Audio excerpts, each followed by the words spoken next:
Bonjour à tous, merci de nous rejoindre sur ce live. Donc je me présente rapidement pour ceux qui ne me connaissent pas. Je suis Valentin Hamas et j'ai 31 ans. Je suis le fondateur d'STK Data. STK Data, c'est une agence data qui est là pour aider les PME, les associations, les entreprises dans la gestion de leurs données, dans l'analyse de leurs données. Et notre but, c'est que les entreprises arrivent à générer plus d'argent, à générer plus de conversions, à améliorer l'expérience utilisateur grâce à la donnée. Aujourd'hui, je reçois deux personnes sur lesquelles on va échanger pendant environ 40 minutes, 45 minutes sur la différence entre deux métiers de la data, le métier de data scientist et le métier de data analyst. À tour de rôle, je vais leur poser des questions, les mêmes questions, afin que vous compreniez bien la différence de compétences, de projets, d'outils, etc. entre ces deux métiers. À la fin de cette présentation, à la fin de cette discussion, on laissera un temps si vous avez des questions à leur poser pour encore mieux comprendre la différence entre ces deux compétences très recherchées sur le marché de l'emploi. Avant de commencer les questions, je vais laisser mes deux compères se présenter. Petite caractéristique, ces deux personnes ont suivi la formation sur Open Classroom et j'étais leur mentor. Du coup, je vais laisser Baptiste commencer pour sa présentation, son parcours, etc. Et après, on enchaînera. Alors bonjour, merci pour l'invitation. Bonjour à tout le monde. Donc moi je m'appelle Baptiste, j'ai 37 ans.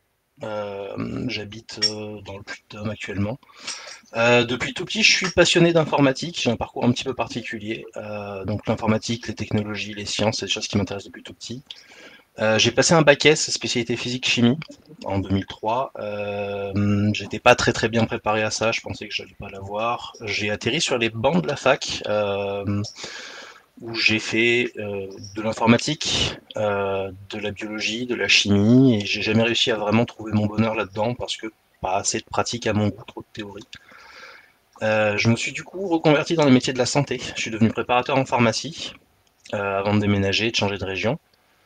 Et dans ma nouvelle région, comme le métier de préparateur en pharmacie, c'est un métier qui marche beaucoup par le bouche à oreille, j'ai jamais pu trouver de travail, donc pragmatisme, j'ai passé mes permis lourds, je suis devenu conducteur routier pendant 6 ans avant de pouvoir enfin me reconvertir dans quelque chose qui m'intéressait un petit peu plus, qui avait plus de rapport avec les technologies. Donc à ce moment-là, je suis devenu technicien d'usinage dans l'industrie.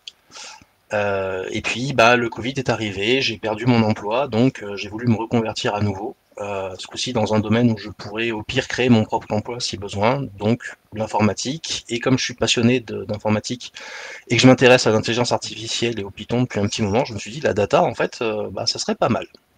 Et du coup, je me suis inscrit, j'ai commencé. J'ai pas tout à fait fini, j'ai presque fini ma formation de data analyst. Je dois finir dans pas très longtemps. Ok, merci beaucoup Baptiste. Je vais laisser du coup la parole à notre deuxième interlocuteur. Pour pas écorcher son nom, je vais laisser le prononcer lui-même. Oui, Vas-y, je te laisse alors la parole du coup. ça marche. Alors moi c'est Huygant, donc j'ai commencé ma carrière il y a plus de 20 ans.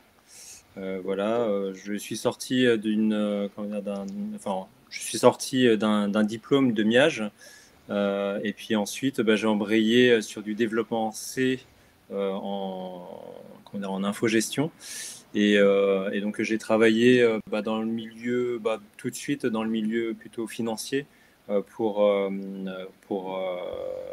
HSBC. Et tout de suite j'ai commencé à travailler déjà dans la data sur des infocentres à l'époque, donc qui sont les ancêtres des data warehouse, hein, pour ceux qui ne connaissent pas. Et ensuite, de fil en aiguille, au travers les différentes missions, puisque j'étais en SS2I, j'ai reçu une formation sur Informatica, qui est un ETL édité par Informatica, et qui est de gérer, de transformer des données massivement, justement pour alimenter des data warehouses. Et donc, toujours de fil en aiguille, sur cet aspect volumétrie, moi, ce qui m'intéressait, c'était vraiment à la fois la transformation de données et puis l'aspect optimisation sur ces traitements de transformation et d'alimentation. Et ensuite, j'ai vu dans une annonce que la BNP, notamment Cardiff en 2009, cherchait des experts sur Informatica. Et donc, je me suis présenté en candidat libre et j'ai intégré donc Cardiff en 2009, et où j'ai eu un rôle à la fois d'expert, et puis ensuite, je suis devenu responsable de l'application basée sur Informatica, qui était la plateforme d'échange donc des données du SI de Cardiff. Et ensuite, au fil des ans, j'ai d'autres plateformes qui ont intégré mon périmètre. Et donc, j'ai eu à gérer aussi la plateforme Business Object, la plateforme SaaS. Et ensuite, en 2016, comme j'avais fait un peu le tour, j'ai changé de filière et je suis passé chez l'IT Group de BNP en tant que responsable de patrimoine applicatif au sein du service archivage. Et donc, aujourd'hui, voilà, je suis encore en poste. Et au bout de bientôt 6 ans, là, je souhaiterais enrichir mes compétences, déjà me réorienter et de voir un peu pour la suite comment dire, et puis comment élargir un peu mon périmètre d'action. Et donc, j'en suis venu à cette formation de data scientist qui est proposée par Open Classroom et Centrale Supélec, et où j'ai rencontré Valentin. Et donc, depuis début février, donc là, je suis diplômé et je suis en mobilité. Donc, actuellement, je cherche un poste un poste fixe, on va dire, de data scientist. En attendant, là, pour l'instant, je suis bénévole chez Data for Good pour Open Food Fact. Donc, je suis en train de refactorer leur modèle de prédiction sur les catégories de produits. Top, top, top. Merci à vous deux pour cette présentation. Donc, la première question que je vais vous poser pour bien qu'on arrive à comprendre du coup la différence entre le métier de data scientist et le métier de data analyst, c'est pour vous, quelles sont les compétences nécessaires pour réaliser votre mission, votre travail. Je vais commencer par Baptiste qui va expliquer du coup les compétences pour être data analyst. Oui, alors data analyst, c'est un métier de l'IT. Donc comme tous les métiers de l'IT, à mon sens, la première des compétences, la plus importante de toutes, c'est la capacité d'apprentissage permanent. Tout le temps être capable de se mettre à jour parce que la technologie évolue tout le temps, et il faut être capable de suivre. Ensuite, spécifiquement pour la data analyse, ça va être un mélange de compétences. Donc il y a une partie sociale, il va falloir pouvoir comprendre la demande du métier, être capable de restituer les informations qu'on reçoit, donc la communication, la vulgarisation. Après, il y a toute la partie technique avec le code, la technique, les rigueurs, enfin la rigueur, les méthodes, et toute une partie de soft skills qui va être au niveau de la curiosité, l'adaptabilité, parce qu'il faut aller chercher justement le petit truc qui va permettre de valoriser les données et de pouvoir les faire remonter en fait, tout simplement. Ok, merci beaucoup. Et pour toi, Wigan, du coup, c'est quoi les compétences pour être data scientist? Alors, je pense qu'il y a un Non, c'est bon, tu avais perdu, on t'a récupéré. Ok, c'est peut-être ma connexion. Pour moi, il y a un socle basé sur un socle technique, on va dire, basé sur l'informatique, qui est nécessaire pour l'élaboration de données, et aussi maintenant aujourd'hui, pour faire du machine learning, ça c'est incontournable, et vraiment la grosse nouveauté, on va dire, par rapport aux analyses aux analyses prédictives qui étaient faites avant le retour du machine learning sur le devant de la scène. Ensuite, le deuxième pilier, on va dire, technique, ce serait aussi les mathématiques. Si on veut approfondir donc les expériments.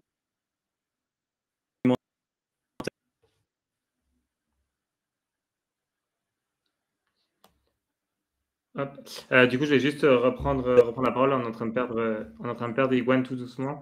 Du coup, ce que je disais. Ouais, du coup, on a juste perdu, mais chez nous, là, on a entendu. Donc, du coup, je vais juste résumer ce que tu disais. c'est que du coup, pour toi, il y avait deux piliers. Oui. Dans un premier temps, il y avait le pilier informatique avec le retour des grosses volumétries de données, etc. Et le deuxième pilier, pour bien que tout le monde ait entendu, c'est le pilier mathématique. C'est ça?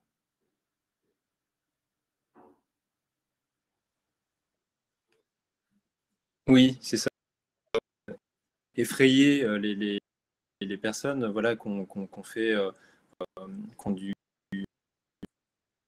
des notions de mathématiques qui datent du bac. Et puis, voilà, il faut avoir quand même quelques notions d'algèbre linéaire et je pense aussi de statistiques pour avoir vraiment la liberté ensuite de choisir dans lequel on veut aller, même en tant que data scientist. Et après, donc ça c'était sur la partie technique, comme le disait Baptiste, que il y a la partie soft skill qui est aujourd'hui indispensable et qui doit être peut-être même à égalité en fait que le socle technique, à savoir donc il faut énormément de curiosité parce que enfin je pense que c'est pas parce qu'on est diplômé que voilà on a terminé voilà l'apprentissage. Je pense que c'est un apprentissage qui se fait tout le long parce que aujourd'hui il y a encore beaucoup de recherches et beaucoup de nouvelles méthodes qui apparaissent.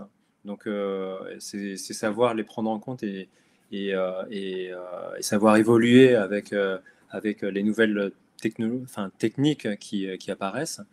Ensuite, il faut aussi beaucoup de sens de l'écoute, du partage, parce que le travail de data scientist, c'est un travail qu'on ne fait pas pour soi. Enfin, on le fait avant tout pour un client.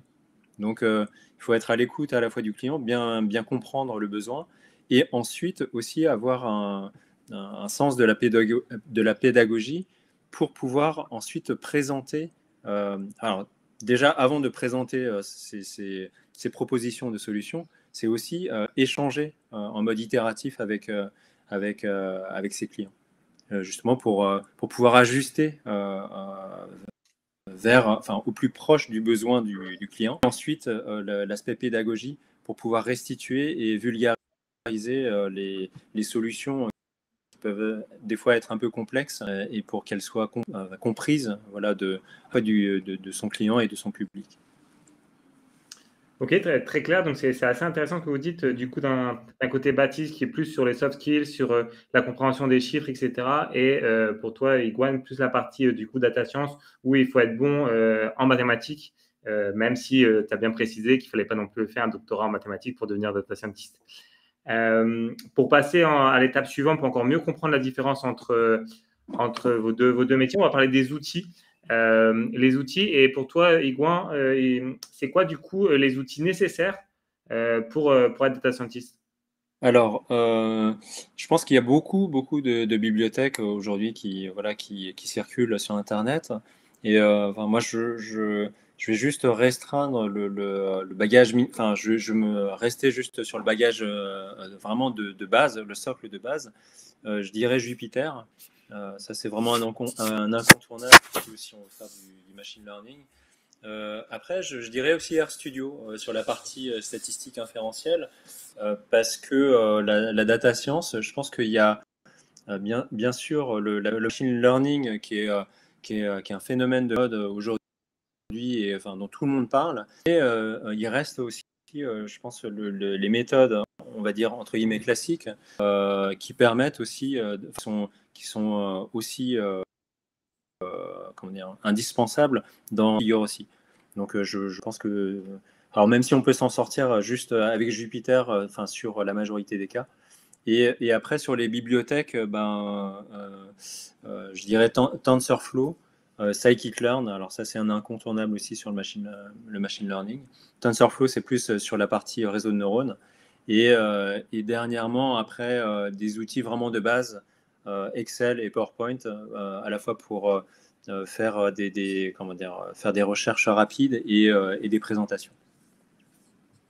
Ok, merci beaucoup. C'est marrant que tu précises Excel, qui est un outil qui, depuis des années, on n'arrête pas de dire que les outils de data science vont supprimer Excel, et on voit bien qu'au quotidien, en fait, Excel est un outil qui est toujours utilisé.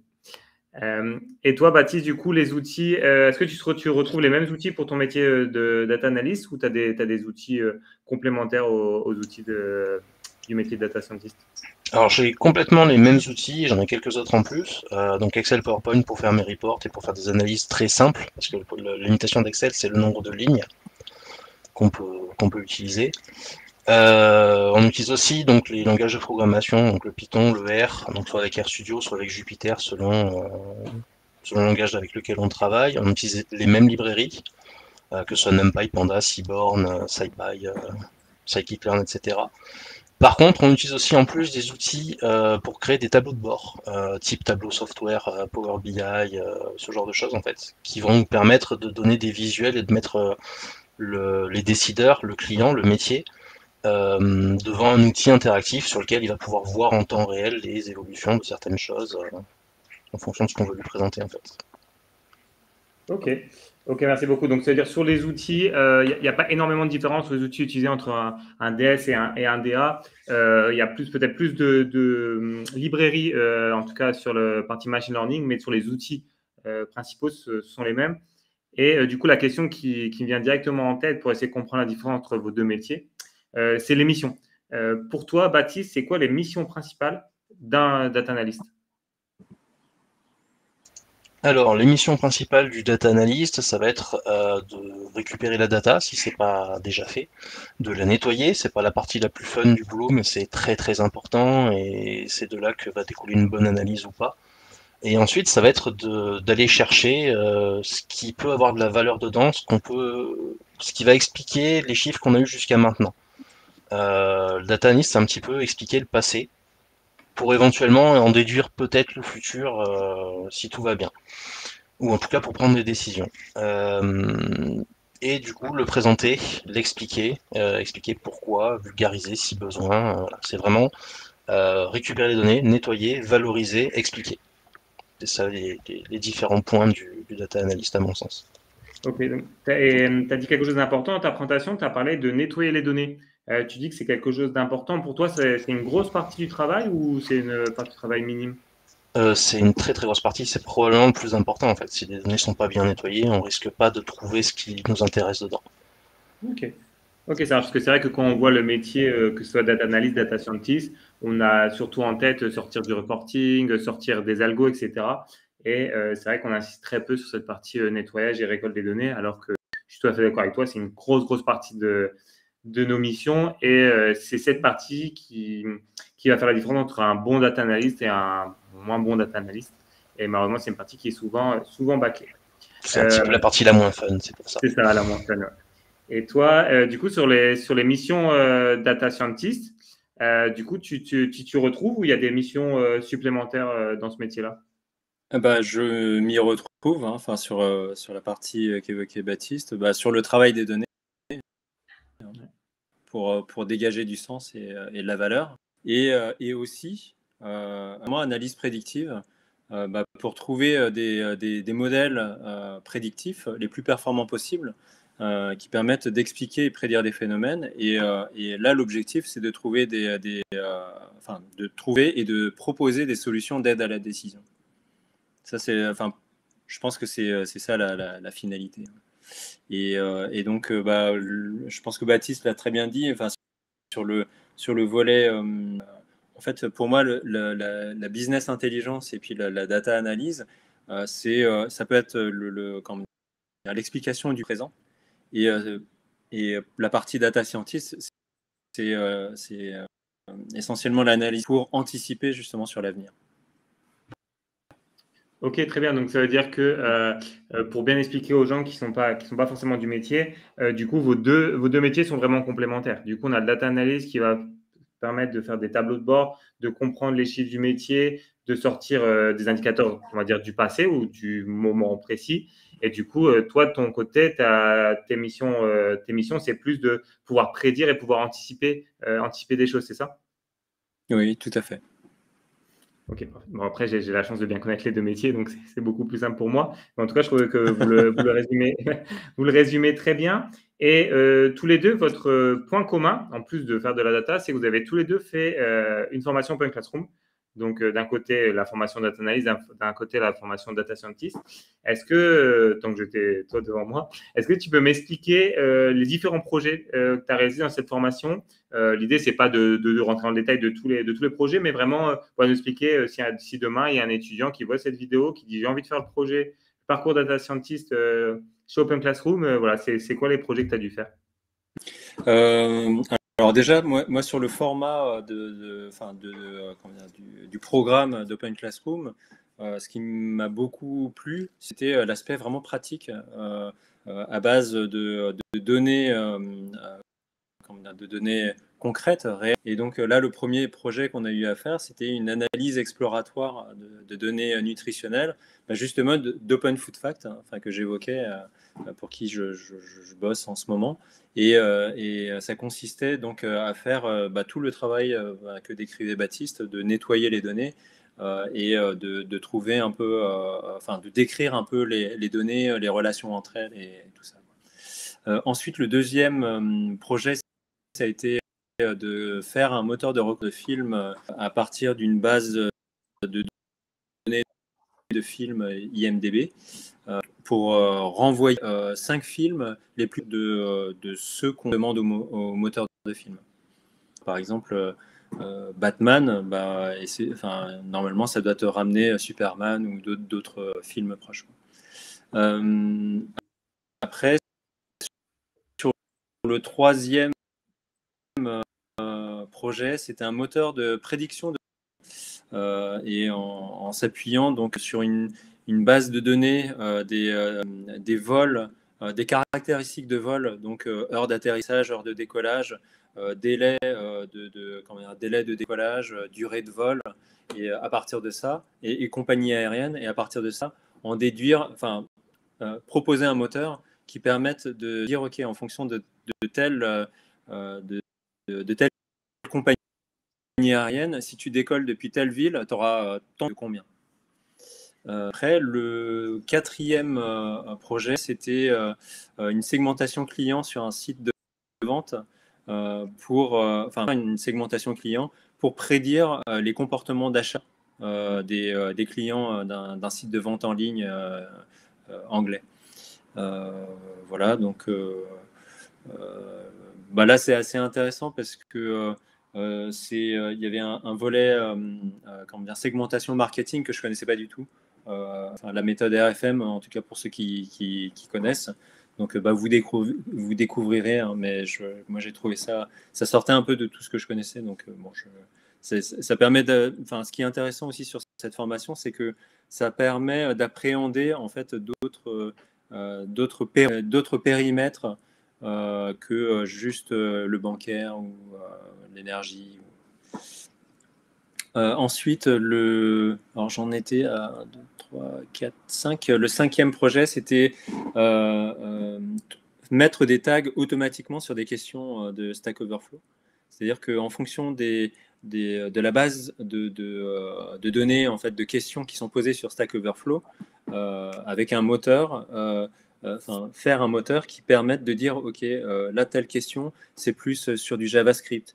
Telle question, en fonction de la fin de la question, là, c'est plus sur du machine learning. Et ensuite, sur le sixième projet, il fallait faire un moteur de reconnaissance de race de chien. Donc, en partant d'une base de données d'images émises par Stanford, avec des dizaines de milliers de photos. Et l'objectif, c'était d'avoir un moteur qui puisse reconnaître la race du chien. Voilà, donc super projet aussi, super intéressant. Et le dernier, c'est assez particulier. C'était un projet plus de POC, de Proof of Concept, où il s'agissait de partir d'un critère sur Arxiv qui décrit une nouvelle méthode à implémenter et ensuite l'implémenter réellement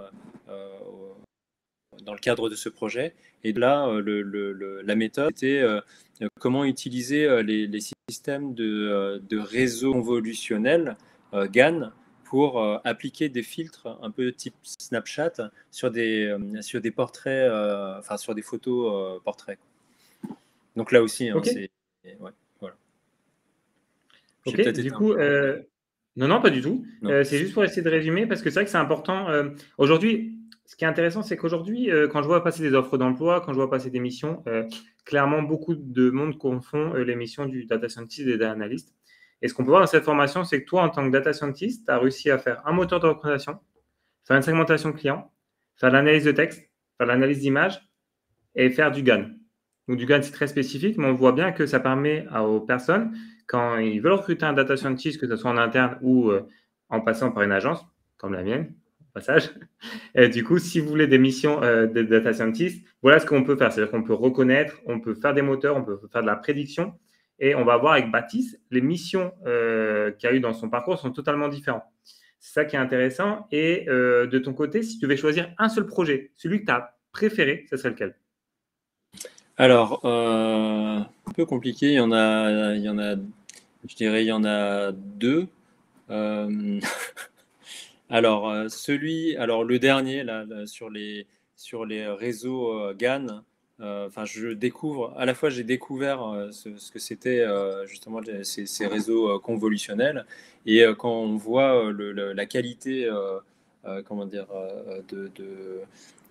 photographique, et puis le réalisme en fait de l'application des filtres, c'est assez époustouflant. Donc, ça, c'est celui vraiment qui m'a marqué.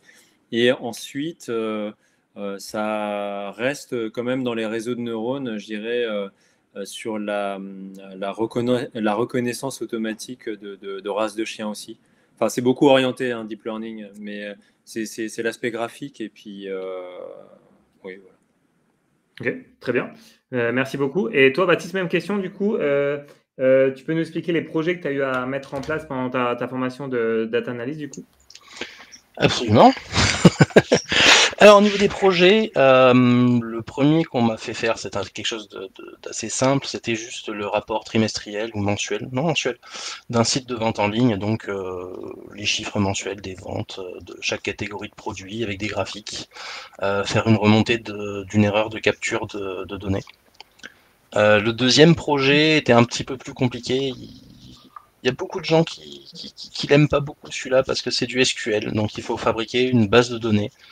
Donc avec les bons typages, en respectant les standards UML si possible, pour faire donc une base de données des ventes de biens immobiliers au niveau national sur un trimestre, et faire différentes requêtes en SQL pour exploiter les données qu'on a mis dedans en fait. Le projet suivant, c'était faire une étude sur la sous-nutrition dans le monde, donc avec les chiffres de calories disponibles dans les différents pays, les aides internationales. Fallait en gros aider une ONG à décider si les investissements qu'elle faisait dans les pays aidaient réellement les habitants ou pas. Ensuite, on a eu à optimiser les données d'une boutique. Donc là, c'est une boutique qui vendait du vin. Vérifier que les prix de ces produits étaient corrects par rapport à la concurrence, qu'il n'y avait pas d'erreur. Bon, spoiler, il n'y en avait pas, c'est un peu particulier le vin. On a eu la gestion d'une librairie aussi, avec catégoriser les clients en fonction des différentes catégories d'articles qu'ils achètent, de leur âge, de plein de choses, et des calculs de probabilité. Ensuite, j'ai sauté un projet que j'ai gardé pour la fin. On a fait un tableau de bord pour une ONG qui vise à parler de l'accès à l'eau potable dans le monde, de qualité ou pas de qualité, pour pareil des preneurs de décision, des bailleurs qui vont devoir décider dans quel pays investir pour développer l'accès à l'eau, en tenant compte des réalités politiques du pays, donc si un pays est plus ou moins dangereux ou pas. C'est bien d'aider les pays, mais si c'est pour risquer la vie d'humanitaire, c'est peut-être pas le plus intelligent à faire. Et ensuite, il y a deux projets qui sont pour moi des introductions aux data science et au machine learning, donc parce que c'est de l'analyse décisionnelle. Le premier, c'était d'aider un industriel qui voulait s'exporter à l'international à choisir un pays, tout simplement. en fonction des données qu'on avait de disponibles. Et le dernier, c'est détecter des billets vrais ou faux en fonction de leur dimension. Donc avec des algorithmes de machine learning, tout bête. Et le tout dernier, celui sur lequel je suis actuellement, que je fais un petit peu au ralenti parce que j'ai commencé ma recherche d'emploi, donc comme j'ai encore un petit peu de temps pour finir ma formation, je profite des connaissances de mon mentor pour approfondir le plus que je peux, qui est là une analyse de l'égalité femmes-hommes avec un logiciel no-code ou low-code, ça dépend comment on le voit, qui me plaît un petit peu moins que ce que j'ai fait jusqu'à maintenant. Ok, merci. Merci Baptiste. Ce qui est intéressant, c'est dans votre façon de présenter les projets, juste dans la façon de présenter, on voit bien la différence de profil et de la différence entre vos deux métiers. On a eu d'un côté une présentation des projets data scientist où on a fort parlé de l'outil qu'on va créer. On va créer un moteur de recommandation, on va créer une segmentation, on va créer un outil qui va permettre de reconnaître des images. Et du côté de Baptiste, sur la partie data analyst, c'est plus, on va aider un libraire, on va aider un vendeur de vin. Et je pense que juste cette présentation montre vraiment la différence entre vos deux métiers. D'un côté, on est quelque chose de très technique qui a pour but de créer de la valeur, qui a pour but d'être vraiment dans le futur et pouvoir créer quelque chose. Et le métier de Baptiste, de data analyst, on est plus sur du quotidien, la prise de décision et comment faire pour créer de la valeur, pas sur de la technologie, mais créer de la valeur sur l'analyse de données. Et je trouve que juste sans le faire exprès, dans la façon de présenter les projets, on voit vraiment la différence. Et même question, Baptiste, si tu devais choisir un seul projet, donc on a bien compris que le dernier projet, c'est celui qui te tenait le moins à cœur. Et est-ce qu'il y a un projet où vraiment tu as adoré, tu te dis, ouais, c'est ça que je veux faire demain? Bah oui, les deux introductions aux data science en fait que j'ai eu la chance de faire chacun dans un langage différent, un en R, l'autre en Python. Et voilà, moi je suis pas quelqu'un d'excessivement sociable. Pour moi, c'est un petit défi d'être dans la data analyse parce qu'il faut pouvoir restituer tout ça. Je suis très très intéressé par le côté technique et donc j'espère à terme pouvoir continuer à progresser pour devenir data scientist ou peu importe comment les choses évolueront. Mais oui, moi, les projets qui m'ont le plus plu sont ceux que j'ai pris pour des introductions aux data science, en fait, tout simplement. Ok, ça marche. Merci beaucoup, Baptiste. Et dernière question. Donc là, vous êtes tout nouveau dans ce métier-là. Ça fait vraiment pas longtemps. Fin de formation data scientist en janvier-février. Je pense qu'on a terminé. Baptiste, on va bientôt terminer la formation en data analyst. Est-ce que tu arrives à te projeter dans 5 ans, dans 3 ans, peu importe, sur les missions du data analyst dans le futur, savoir comment ton métier va évoluer? Est-ce que tu arrives déjà à avoir une petite vision de ça? Je pense qu'au niveau des missions en elles-mêmes, le métier va pas beaucoup changer. Les métiers de la tech ont tendance à partir au départ d'une seule personne qui fait tout et petit à petit à se spécialiser, à se segmentariser. On l'a vu déjà dans le développement web, on le voit dans d'autres branches. Ça s'est déjà pas mal segmenté. Je pense que les missions du data analyst qui sont de récupérer les données, bon, on va peut-être passer plus sur un data architecte ou peut-être de l'IA, je sais pas, on verra. Tout ce qui est nettoyage, par contre, il va toujours falloir que quelqu'un le fasse et le fasse bien. Donc, est-ce qu'il y aura un métier spécifique pour ça, ou est-ce que ce seront les data analysts ou des data scientists, je ne sais pas. Par contre, le reste du métier, c'est plus au niveau des outils, je pense, qui vont évoluer justement avec le no-code. Avec des outils spécifiques qui vont permettre de créer des visualisations et de se concentrer vraiment sur le storytelling, ce qu'on a à raconter, ce qu'on a vu, pour l'expliquer, pour vulgariser, pour pouvoir mieux présenter et passer peut-être moins de temps dans le code. Ça, c'est... Voilà. Ok, parfait. Et même question pour toi, Wigan. Du coup, est-ce que tu arrives à visualiser l'évolution de ton métier dans les quelques années qui arrivent? Je pense que, comme le disait Baptiste, on part vers vraiment une spécialisation aussi de la science, puisque là, moi, qui sont proposés sur le marché du travail. Aujourd'hui, on demande aux data scientists, ils recrutent soit des data scientists spécialisés sur du NLP, soit alors, deep learning, c'est tellement récent que pour l'instant, c'est moins demandé, j'ai l'impression. Sur marketing, voilà, ça commence déjà à être spécialisé en fait par périmètre métier et aussi par technologie.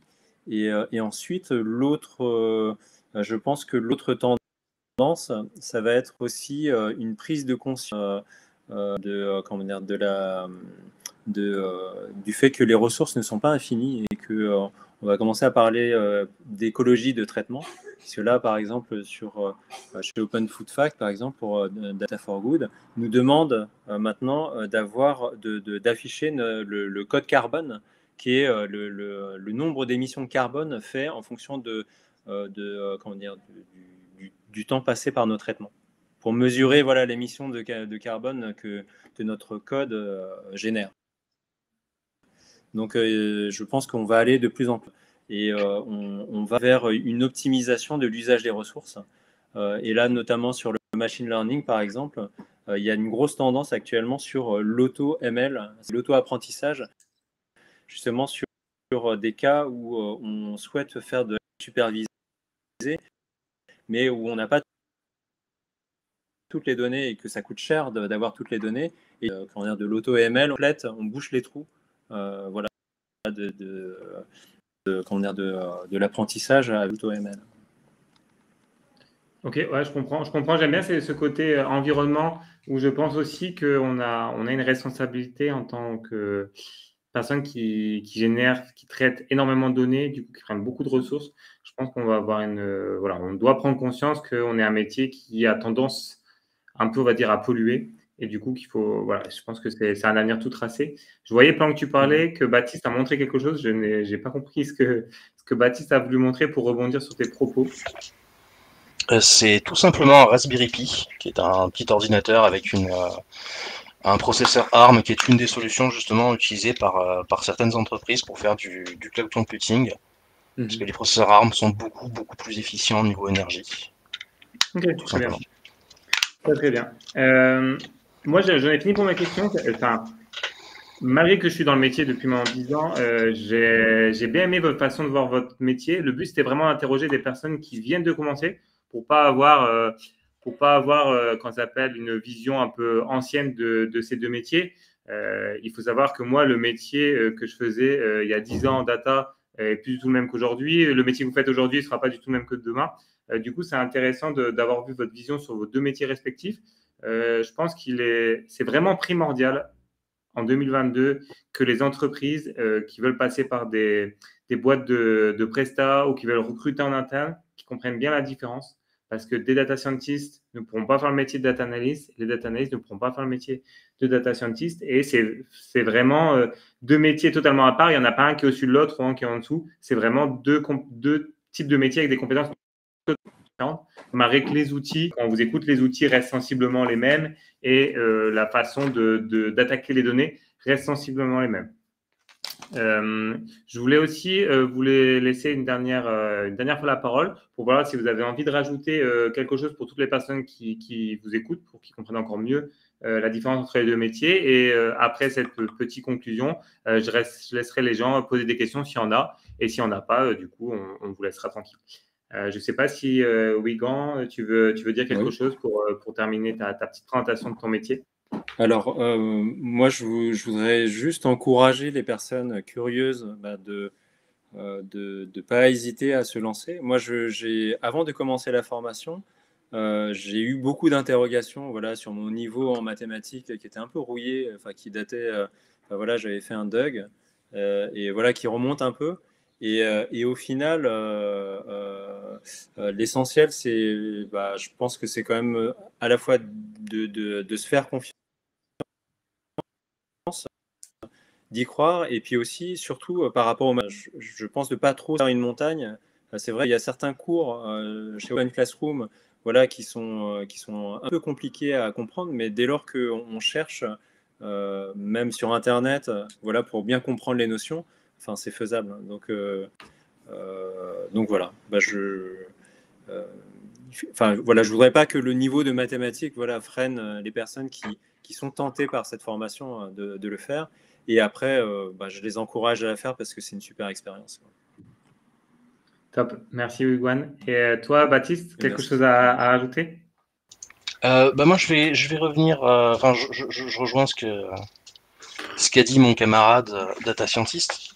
Il faut vraiment encourager les gens qui ont envie de se lancer. Il Il y a plein de façons de se former. Il y a Open Classroom, bien sûr, mais il y a d'autres écoles qui le font. Il y a plein de certificats. Il y en a des gratuits, il y en a des payants. Il y a plein de sortes de choses. Et surtout, il faut se souvenir on vit à une époque où on a une quantité de données et d'informations qui sont disponibles.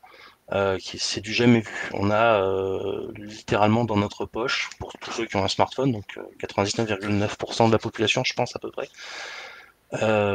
plus de connaissances que l'humanité en a jamais eu jusqu'à maintenant, en fait. Tout simplement, donc go, quoi. Si vous avez envie, lancez-vous. Merci Baptiste. Et moi, je terminerai par dire, quand vous avez écouté du coup Wigan et Baptiste, on voit bien que les domaines d'expertise de la data sont très vagues. Et du coup, n'importe quelle entreprise demain devra, je pense que c'est vraiment devra, utiliser la data pour créer de la richesse, pour mieux répondre à leurs utilisateurs. Comme tu as dit, Wigan, le côté écologique va peut-être aussi faire la différence entre des entreprises qui font de la data brute et ceux qui mettent en place, on va dire, la data en faisant attention à l'environnement. Et toutes ces petites choses me confortent dans l'idée que voilà, aujourd'hui, on ne peut pas passer à côté de la data. Ça marchera encore 1 an, 2 ans, 3 ans, mais au bout d'un moment, le marché attend que ça et les utilisateurs attendent que ça aussi.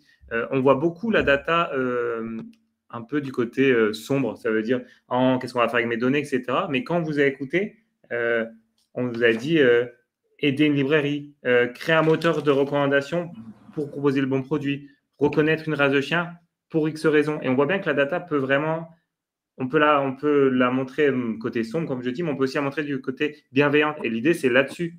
Je pense que ça va faire la différence. C'est qu'en fait, la data, elle doit servir aux clients, elle doit servir aux utilisateurs. Et vos deux métiers sont vraiment faits pour ça. Okay. J'ai vu qu'il y avait quelques commentaires. On a eu des merci. On a eu des questions sur ton logiciel no-code. On demande si c'est Gnime. J'avais déjà réponse, donc c'est oui. On a aussi du coup Sophie qui fait comme toi, Wigan, qui est sur le projet OpenFogFad. Okay, donc toi qui es en direct, mais voilà. Si vous avez la moindre question à poser à Baptiste ou à Wigan, du coup, ils sont disponibles maintenant. Sinon, vous pourrez les retrouver sur LinkedIn ou autre. Et dans tous les cas, il y aura un replay de cette vidéo sur YouTube et sur LinkedIn. Donc, il ne faudra pas hésiter à venir nous contacter. Et j'attends 2 minutes. S'il n'y a pas de questions, du coup, je vous souhaite une bonne après-midi. On a beaucoup de merci, je ne vais pas tous les mettre. Mais, merci Valentin pour l'invitation. Oui, et Tanguy, il y aura un replay qui sera généré automatiquement par LinkedIn dans 20 minutes. Et après, il y aura aussi une vidéo YouTube avec les meilleurs moments pour que les personnes puissent avoir une idée de toute notre discussion d'aujourd'hui.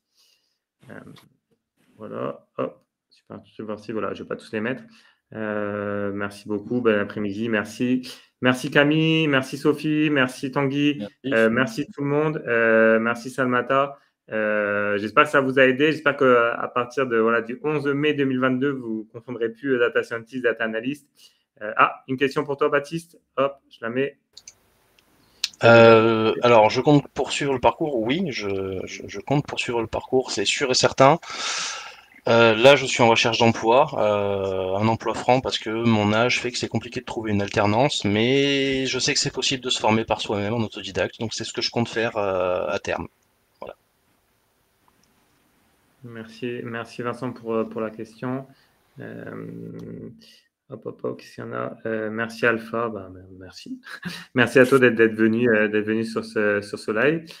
J'attends encore quelques secondes, mais je pense que c'est tout. Je voudrais encore une fois remercier Baptiste et Wigan pour cette présence, pour la présence d'aujourd'hui, et vous souhaiter à tous une bonne après-midi.